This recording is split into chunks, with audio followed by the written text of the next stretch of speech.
Hello, YouTube community. We are waiting for some uh, guests to join.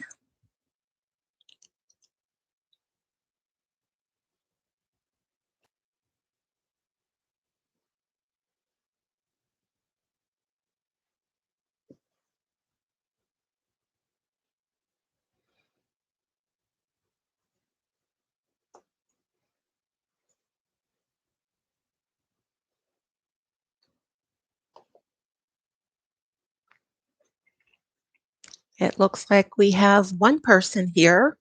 Thank you very much for tuning in. Uh, we appreciate your presence. We'll get started at exactly 7 o'clock p.m.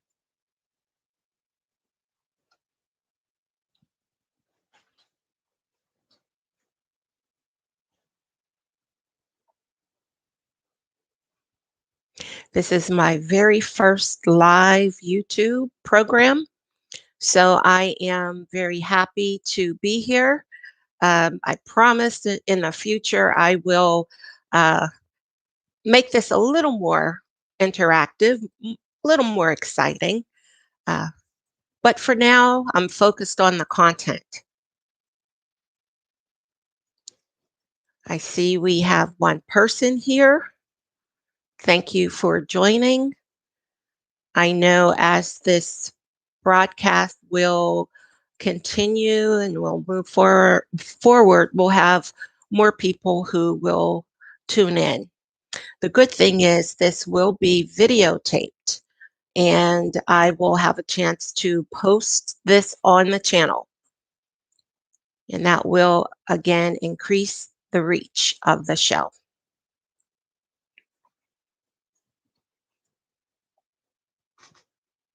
It's a beautiful day here in Pittsburgh, Pennsylvania. The weather was exceptionally warm today. It was bright and sunny.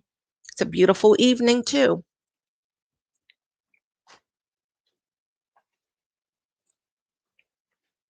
We have a little less than 1 minute before we officially get started.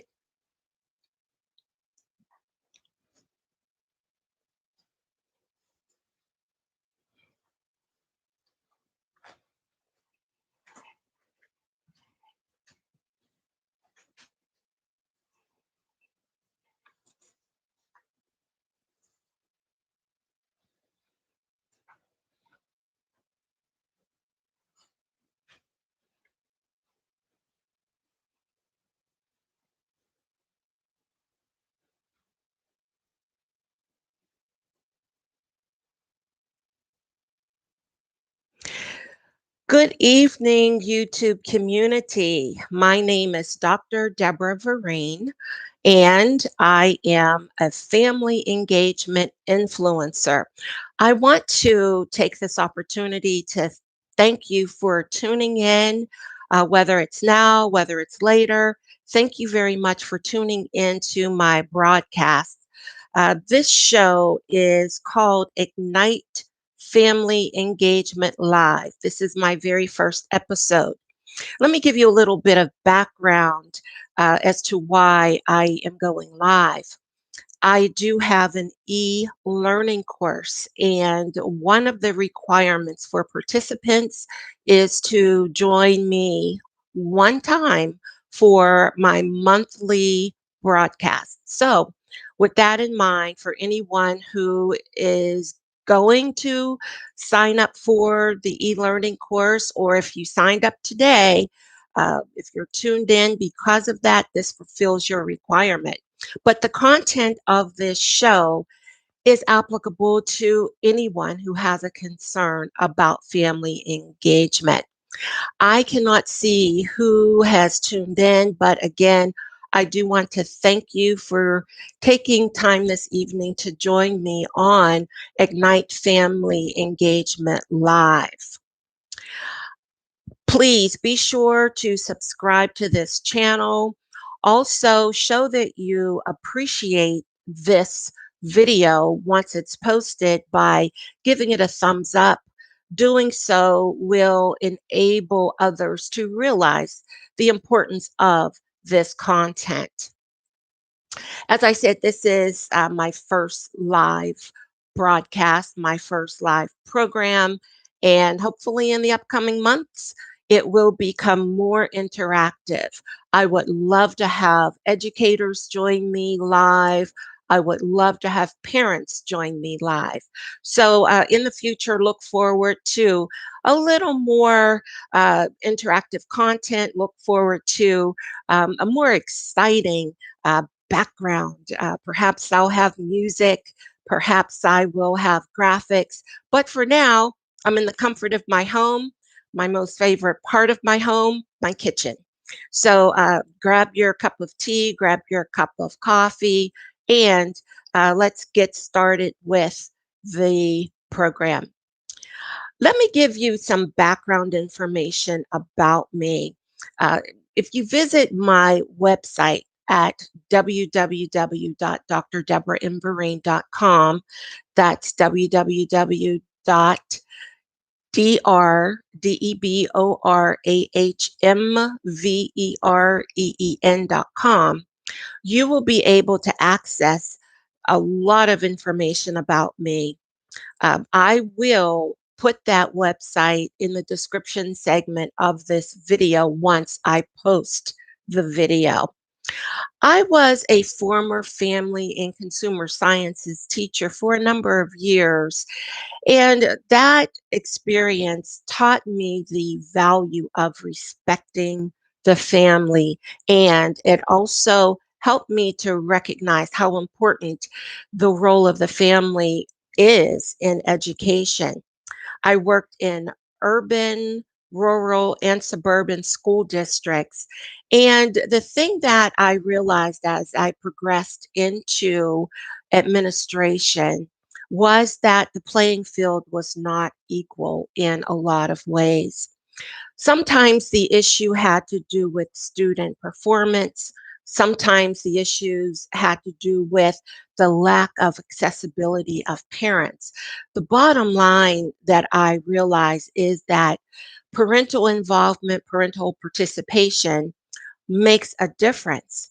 It levels the playing field. So, my goal is to ignite family engagement in education. I mentioned a short time ago that I am a family engagement influencer.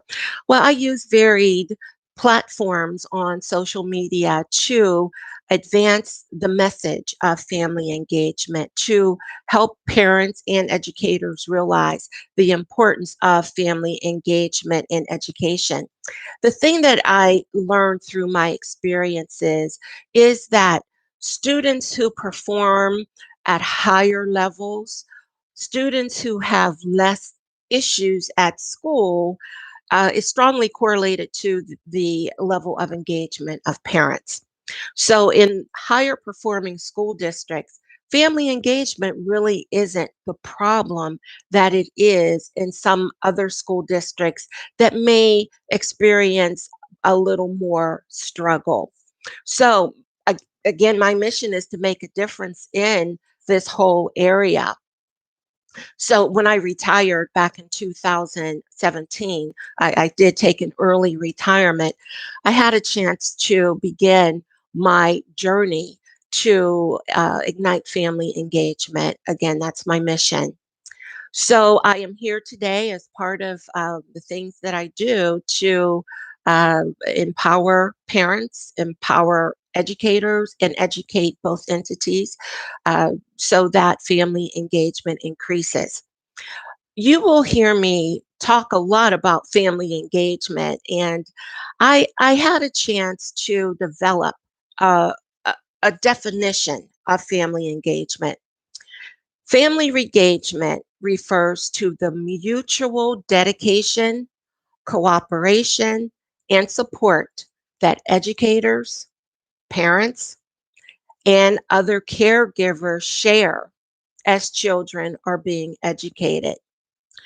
To fully understand family engagement, there has to be an understanding of family dynamics today. For many students, family members other than parents assume the responsibility for their education. This may include grandparents, uncles, aunts, cousins, older siblings, and it also includes special individuals like godparents, pastors, family, friends, and neighbors. In some environments, in some cultures, children and other individuals refer to people who are not blood relatives as relatives because of the sense of community that exists. So, individuals classified as relatives who really are not relatives but are family are a part of this equation also. That's why in some schools, we educators often hear students refer to neighbors and friends, their peers, as their cousins. It's because of that close bond that exists between them. So, the most appropriate reference to parent engagement these days is family engagement because it's more inclusive. It includes all of the people, not just parents, who play an active role in a child's education. Here's a sad reality: many educators today really don't have an understanding of what family engagement is. They often think that parent involvement and parent participation is family engagement. The involvement and participation of parents and family members in the educational process are extremely critical functions. But I'd like to talk about parent involvement and parent participation for just a few moments. Parents and family members can be involved and they can participate in their child's education, both at home and at school. At home, they make sure that homework is done, that backpacks are ready for the next day, and they make sure that their children go to school. At school, parents and family members may remain visible as members of the PTA or PTO. They may attend student performances and special meetings. Sometimes participation and involvement are synonymous functions, and sometimes they're separate functions. But the thing that is important is that while involvement and participation can ultimately lead to engagement, neither is engagement in and of itself. So please, at this time, remember my definition for family engagement. Again, it is the mutual dedication, cooperation, and support that parents and other caregivers share as children are being educated. So, family engagement is all about educators and the family focusing on a positive relationship that supports the overall developmental success of students. I need to add this critical piece of information at this time. Even though I have mentioned parent involvement and parent participation and how they are different yet critical functions within the school, and they are different from family engagement, all of the work that I have been engaged in over the years has caused me to begin to use the terms interchangeably. This is because a lot of work is yet to be done in the area of family engagement to help people, to help parents, to help educators and other school leaders, to help everyone develop a deep understanding of what it really is. I have discovered that many people, including educators, don't know what this entails. Neither do parents. Using the terms family engagement is often foreign to some parents and some educators. I have found, though, in my work that mixing the terms parent involvement and parent participation begins to open the door to parents and teachers and school leaders being receptive to information related to this topic. So, during this program, I will use family engagement, parent involvement, and parent participation interchangeably and synonymously. Now, you might be wondering why family engagement is important in education. It's very important because it produces so many powerful benefits to students, to educators, to parents, and society. I actually wrote an article about this and published it on my blog. And what I'll do is add the link to that article in the description box. And you'll hear me say that quite a bit throughout this program this evening because I want you to be able to access these things. So, aside from the powerful benefits, and it's not just connected to students improving academically, there are so many other benefits for students, like developing self advocacy skills because their parents have given them the confidence to do so. For parents, having your voice heard makes a difference. For educators, being able to realize that they are not in this thing called education alone, but parents are there with them, supporting their students. And for society, the benefits spill over into society and cause long term positive impacts because the things that parents instill in their children about their education have a carryover into college and it carries over into their career and so on. So there are benefits that exist. But I'd like to focus on three reasons why I believe family engagement is so important. We are all familiar with the popular African proverb that reads, "It takes a whole village to raise a child." Sometimes we're so familiar with this that we don't stop and think about the power of that quote. So, with that in mind, we need to embrace the reality that when we partner with our parents, that is, as educators, we have an opportunity to realize that there's power in unity. The other reason why I believe family engagement is so important is that while teachers and other educators are very well educated, parents need to share in the responsibility of educating children. A lot of the things that parents do at home make a difference in the classroom, and it makes a difference for children in the long term. And then the final thing is for children to be successful, parents must partner with their child's educators. Now, there are three principles that I advocate for regarding family engagement. In other words, there are three things that I hold very, very near and dear to my heart as I progress with my work in the area of family engagement. The first one is educator responsibility.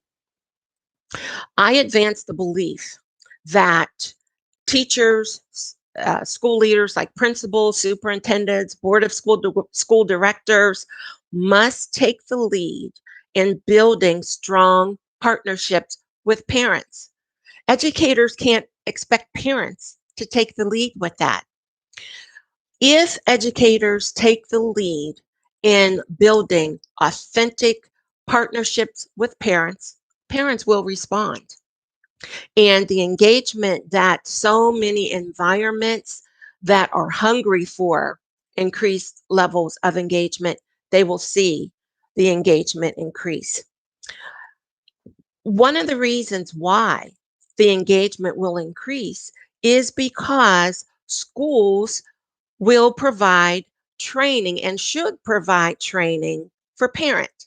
Parent training programs are critically important because they ultimately help parents to understand how to engage, how to be involved. Not only that, a lot of schools do a wonderful job of sharing strategies with parents to help their children at home, to give parents an understanding of the curriculum, of the standards, and so many other things. But I advance the belief that these things cannot really have the full effect that they should have if parents and educators are not working together in a mutual manner.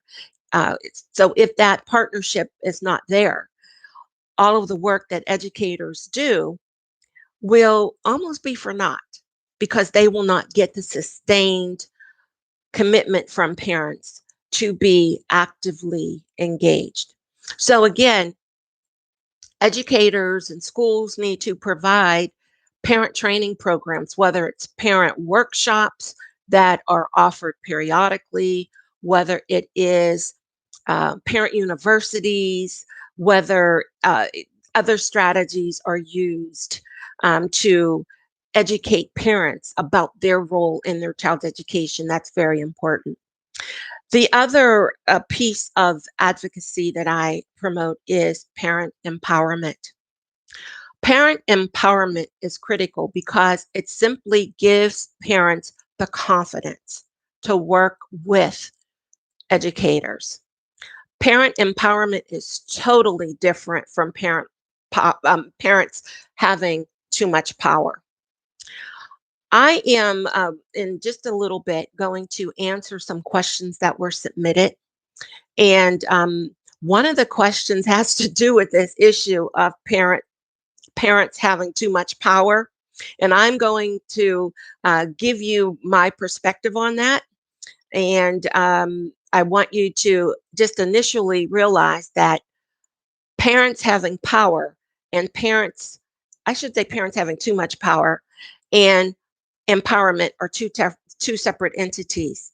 My focus is on parental confidence that leads to them being actively engaged.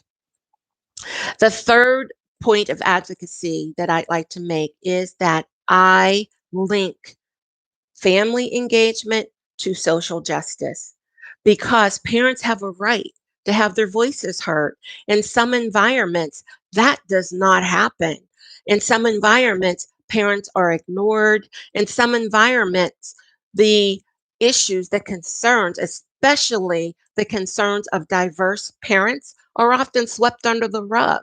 Sometimes, if children are being educated in a predominantly white school, and parents of color, Black and brown parents, bring concerns to the table, sometimes educators dismiss the parents.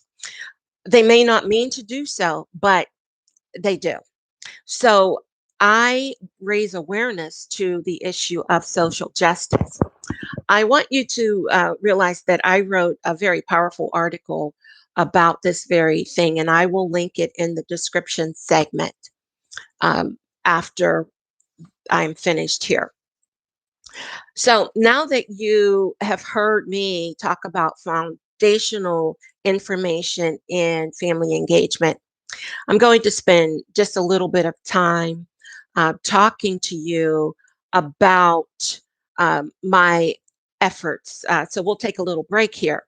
I want to, again, remind you to subscribe to this channel.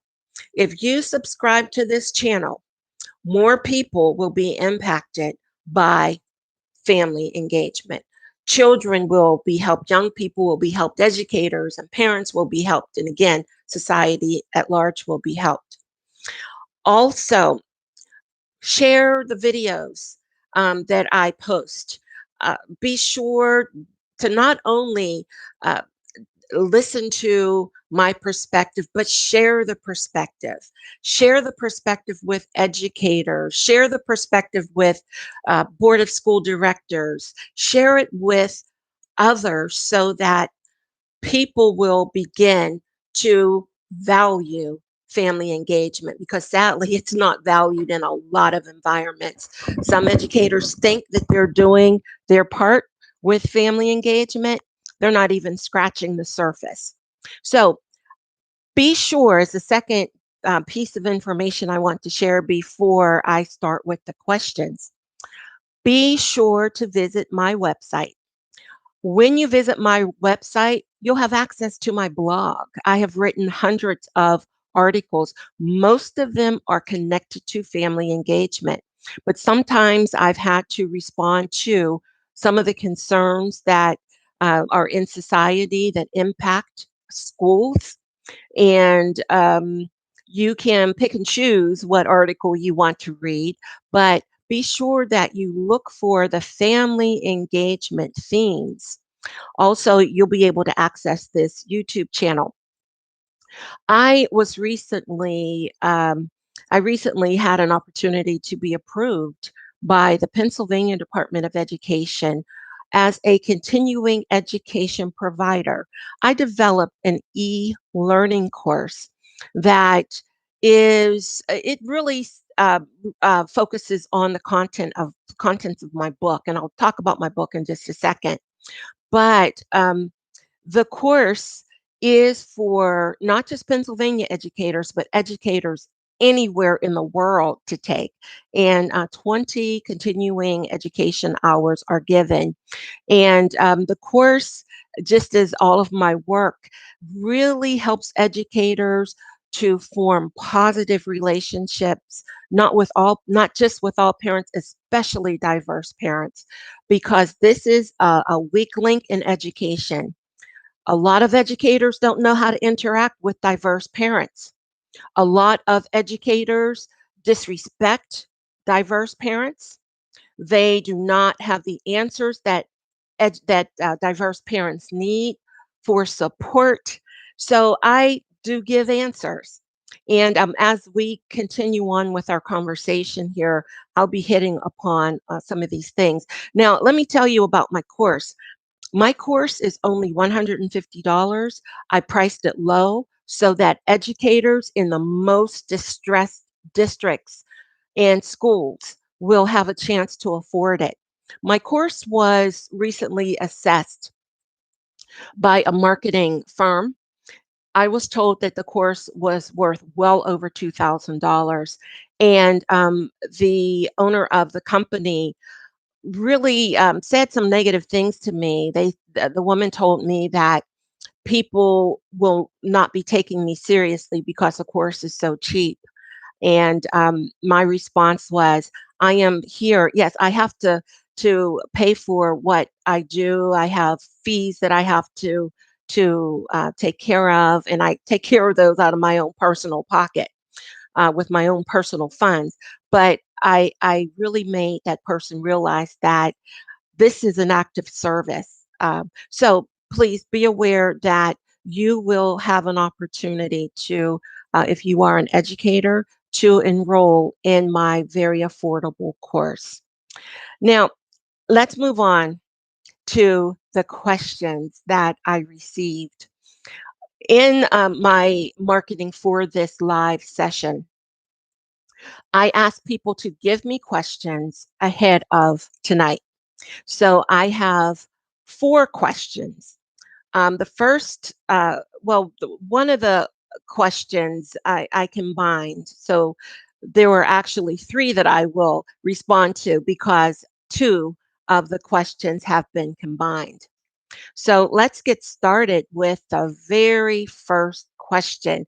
I don't know who the person is that sent the question in, but uh, in your book, Repair the Broken Pieces, and in a lot of your writing, you refer to brokenness.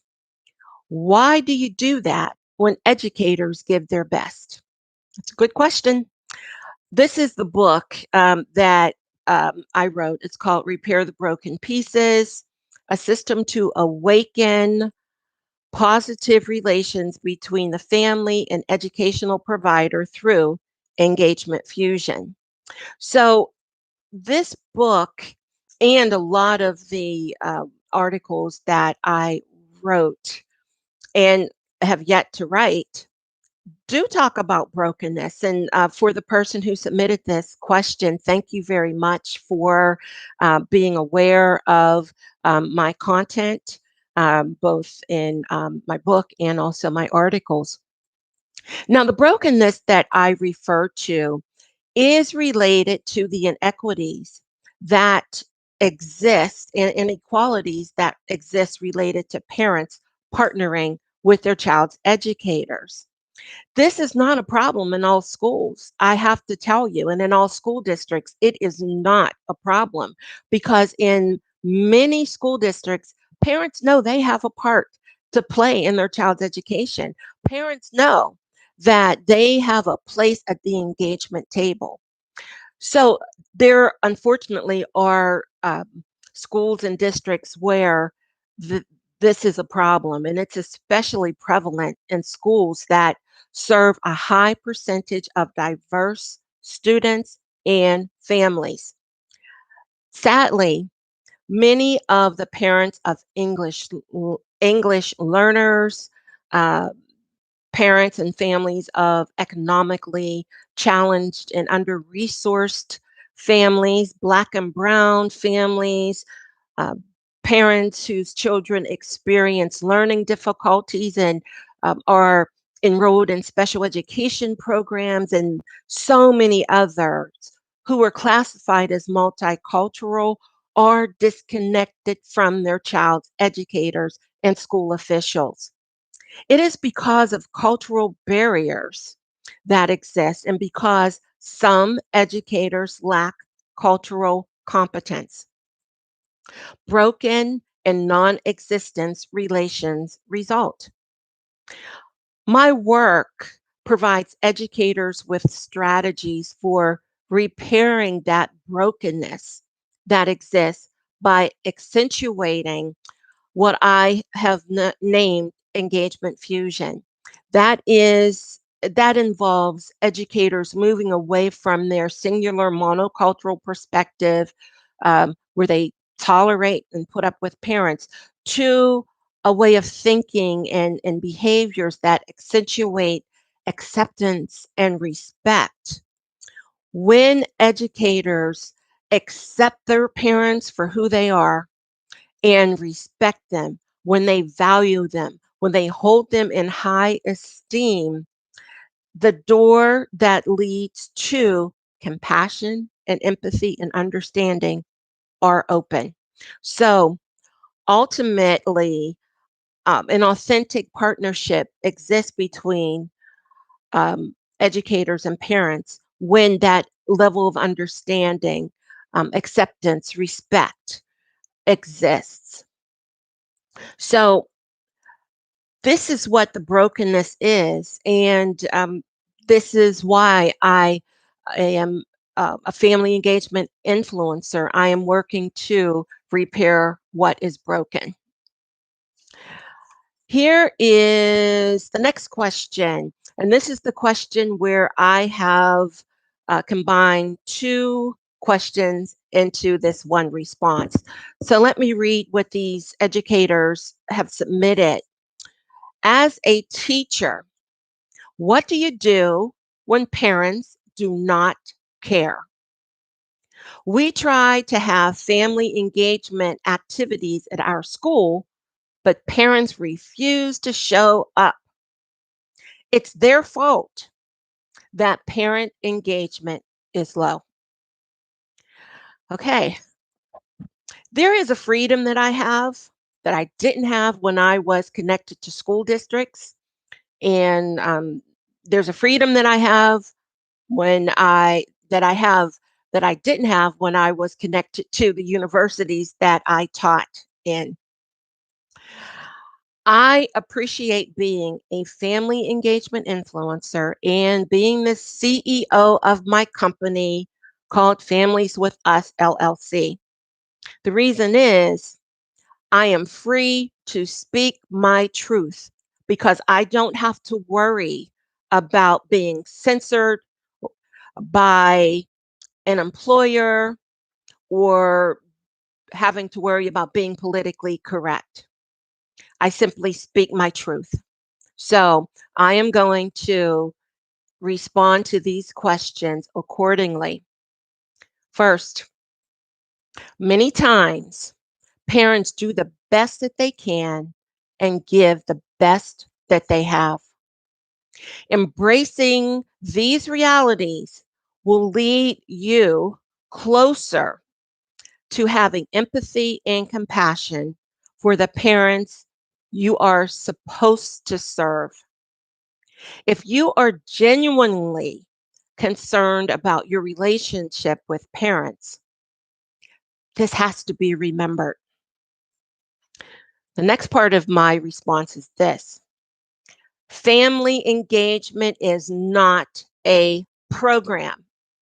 Remember, it involves educators taking the lead and building healthy and authentic relationships with parents.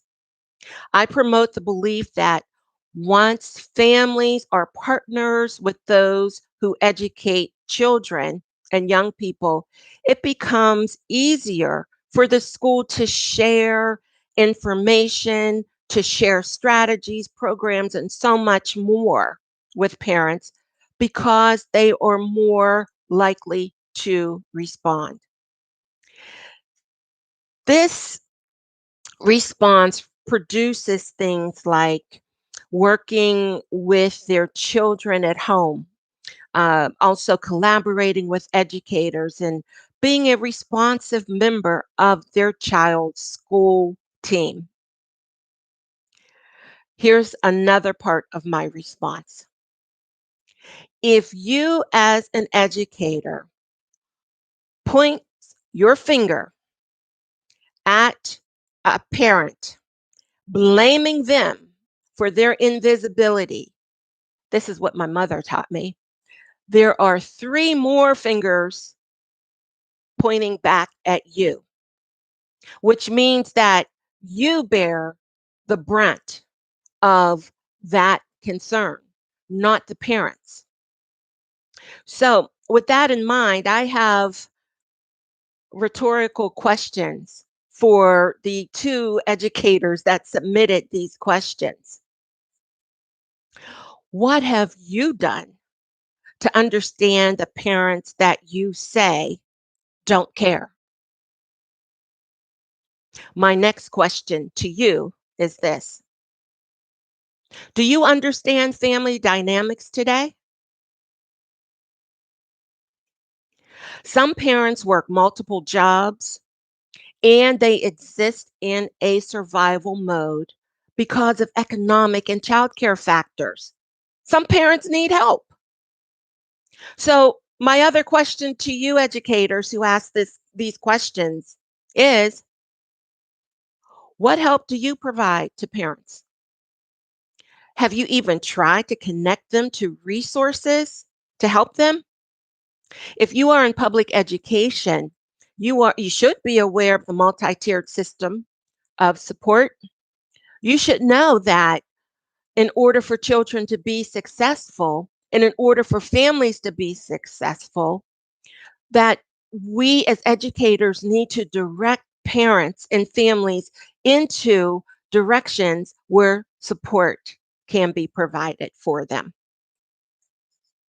So, my final part of the question, the two questions I should say, is this: there is a body of research that exists that has determined that most parents care about their child's education.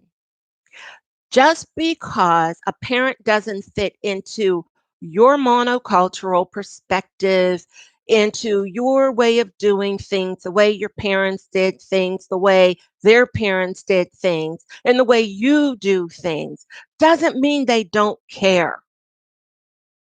So I want to encourage the educators who think that parents don't care, to think who think that low engagement is the parents' fault.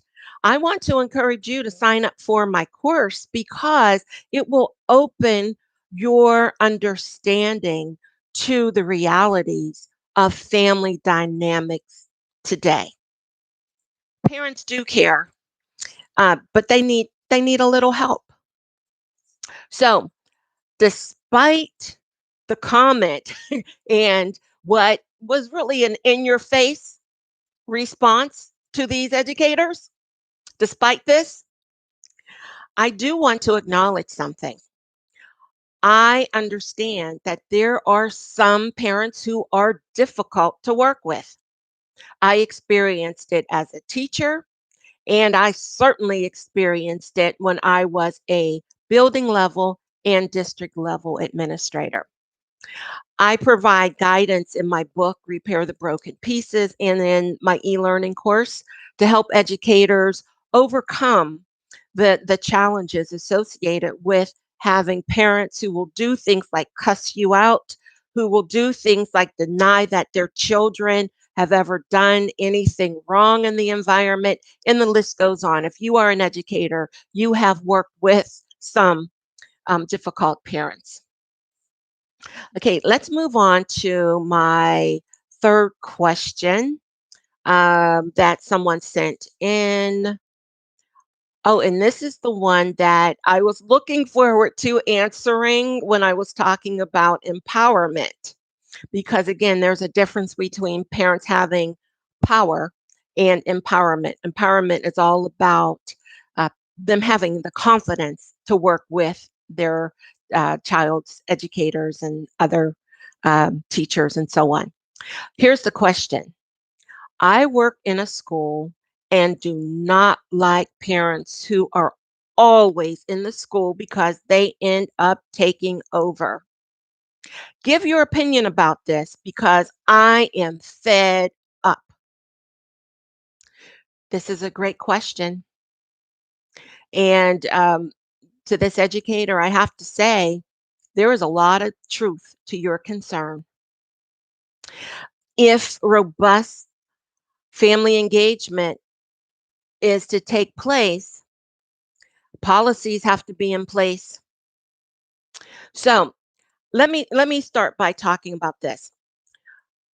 There are some Title I schools that are, in other words, schools that receive Title I funds who are responsible for developing a family engagement compact, family engagement policy, what have you.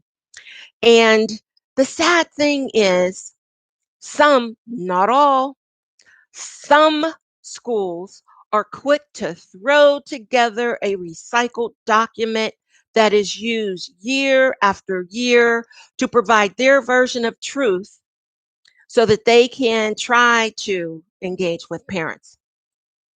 Sadly, some of the efforts of these schools i- um, in doing things like inviting dads in for donuts, moms for muffins, do very little to establish sustained partnerships with parents.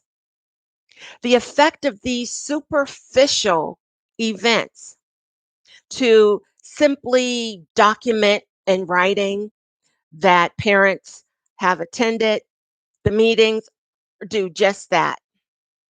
Um, just as an aside, I heard maybe a year or so ago of an incident where a school invited black male mentors to a meeting, and it was an overwhelming success because so many black males showed up. What this did was demonstrate that the community cares about education. But My question is, what did the school do to sustain and build partnerships with all these men who showed up to take a stand and declare that they were concerned about education? It was I'm please, I am not knocking that effort, and I'm not knocking what educators are doing. Some just don't know, and I am here to provide guidance.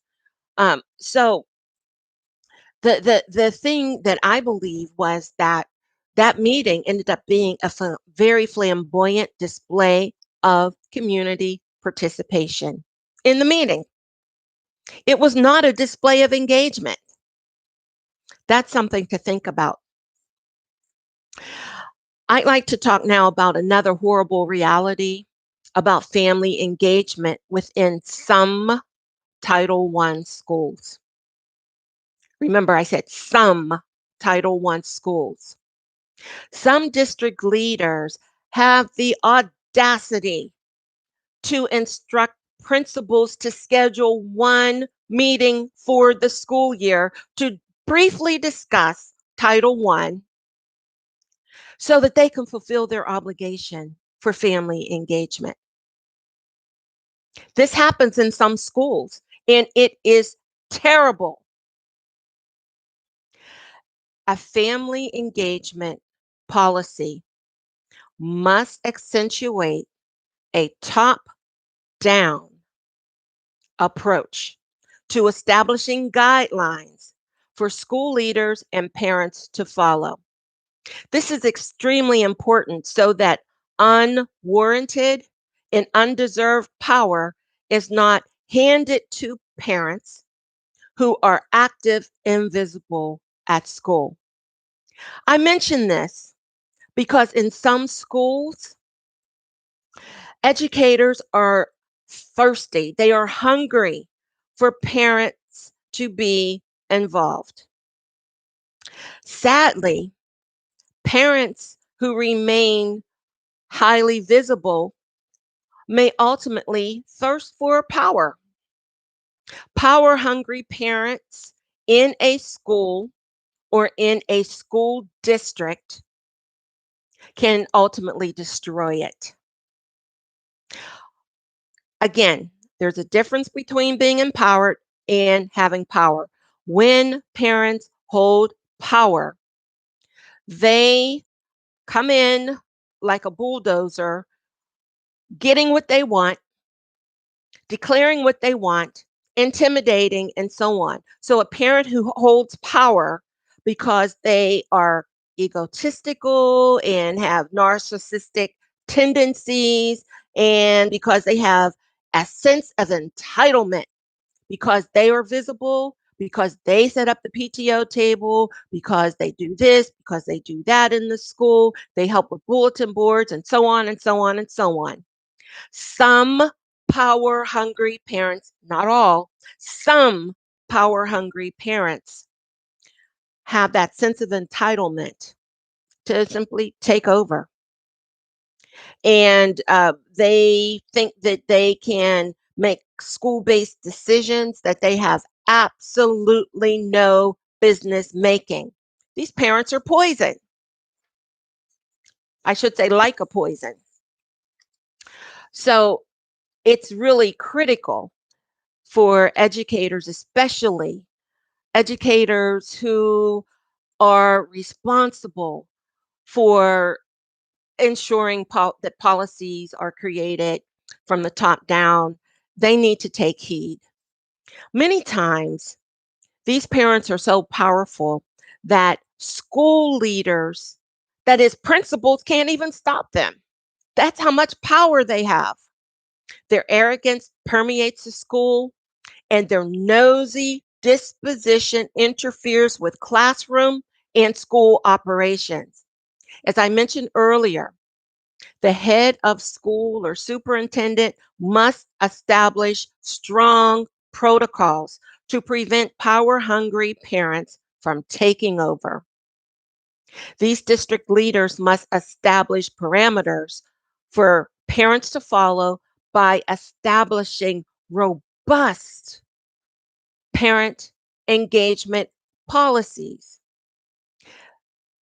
The educators at the top, the district leaders need backbone to stand against these parents who often flex their muscles. And guess what? They simply become bullies. Imagine that, parents being bullies in schools and in school districts to get what they want. This type of powerful parent or powerful parents, plural, are not engagers. They are destroyers. They must be stopped from preventing leaders from leading and teachers from teaching in a seamless manner. So, for the educator who asked that question, thank you very much for doing so. Because again, I speak my truth. I don't have to worry about walking into a school district tomorrow and um, having to sit before board members or before the superintendent, teachers, the union, or whatever, and give an account for what I'm saying. As a family engagement influencer, I speak my truth. And the truth has to be spoken about issues related to family engagement. So, this concludes the questions. What I'm going to do now is to shift the conversational gears, and um, I need to make some important comments about the pandemic before we end this first episode. I am very sorry about the tragedies caused by the pandemic. Death, illness, suffering, economic loss, and school disruptions are just some of the ways that humanity has been devastated globally. At this time, I offer a moment of silence to honor the lives lost due to the pandemic.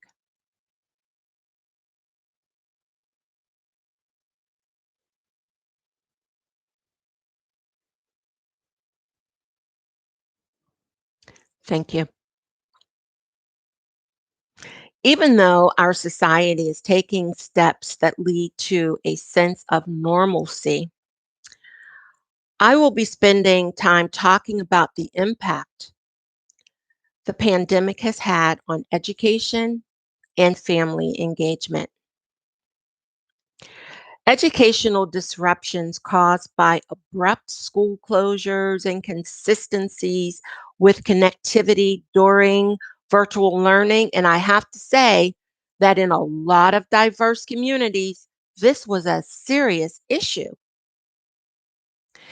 Then there was the shift to hybrid learning models, school opening and schools closing again due to safety concerns, poor student attendance during online learning, and the lack of student progress over the past year are among the concerns that now exist in education. As a result of all my research and studies about the negative impact the pandemic has had on education, I exclusively named a phenomenon that will have a wide impact on a wide range of students and schools everywhere. I call this the COVID learning gap. I have published articles about this, and again, I will link them so that you can ultimately read about them. We have heard about the achievement gap that has existed in many, many schools and districts for many, many years. The achievement gap refers to the students who fail to achieve at the expected levels of performance. Sadly, most of the students who are victims of the achievement gap are from diverse backgrounds. This has meant that students achieve at lower levels compared to students from dominant groups. Data have shown that many diverse students of color, those with documented learning difficulties, in other words, students enrolled in special education, students who are English learners, those who are poor, have traditionally been the victims of the achievement gap. The problem of the achievement gap has intensified because of the pandemic related school disruptions. What I believe is that more students beyond those historically impacted by uh, the achievement gap are now victims of the COVID learning gap. Many educational researchers are beginning to talk about the problem of students who are grossly behind, who were really left behind, who really did not engage, and so on and so forth. And they refer to it by different names. I just happen to name and publish this phenomenon as the COVID learning gap. It is more critical than ever before for schools to partner with the parents because of the learning deficits that now exist among many more students. Again, this is because of the pandemic.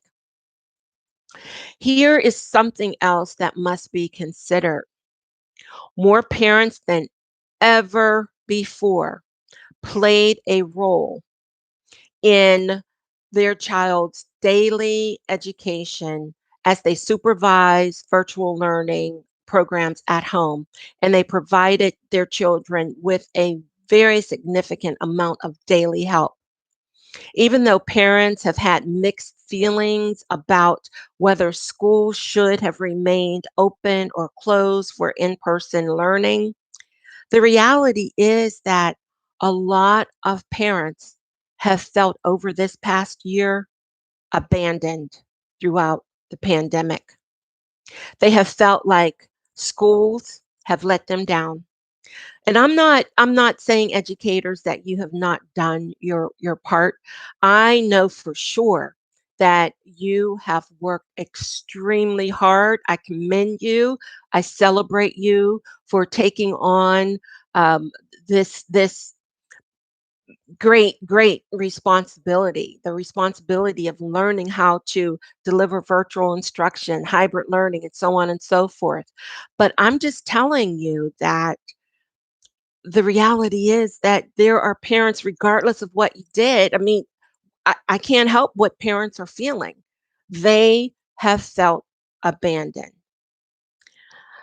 They they have felt that they were working in isolation and were alone. So to remedy these very real and raw emotions that many parents have about school and teachers and school leaders, um, everyone needs to, all educators must work extremely hard to restore parental trust that was broken and lost because of the pandemic.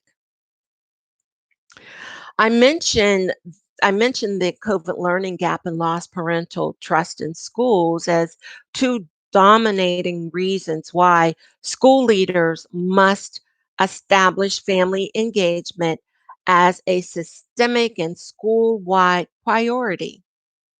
Sincere efforts to connect and reconnect with parents must be made with the greatest sense of urgency. I will share strategies for doing so in an upcoming video. But the articles that I will share will have those strategies.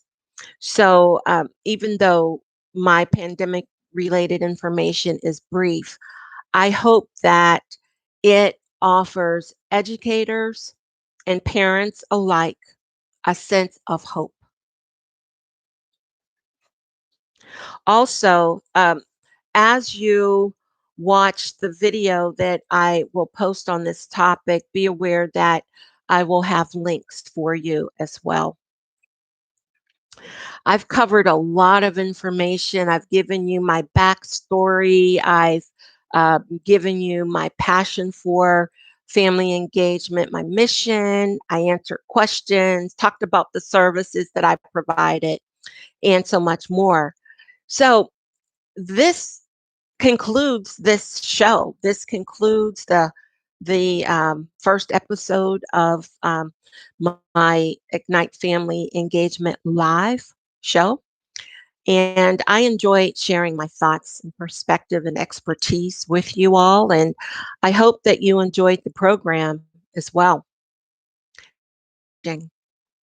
I really appreciate your interest and concern about family engagement in education.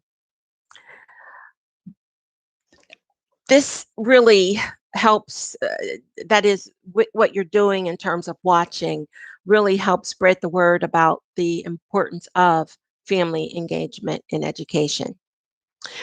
Don't forget to check the description section of this video when I post it. And also be sure to share this video with others. I, as I said before, will add a link to my video, to my website as well.